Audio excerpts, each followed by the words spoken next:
Kasi may mga bagay na isipin mo parang kailangan mo ng araw na wala kang gawin.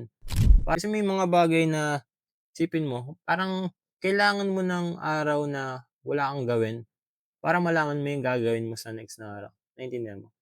Okey, Hmm, kumbaga parang hmm, mas makapagplano ka ba? Kasi hindi puwedeng, gawa lang ako ng gawa, pero walang reflection or walang way na parang sobrang noisy ng utak mo na hindi mo na alam yung gagawin.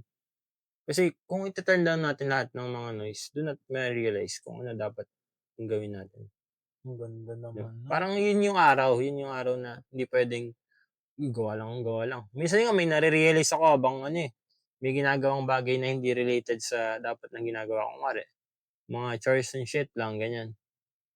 Parang may ano rin, parang gawin mo na siyang reflection or parang habang nag-iisip ka. Walang music yun, dapat walang music. Hmm, Kasi habang nag-aano ka nasa utak mo, nag-iisip ka.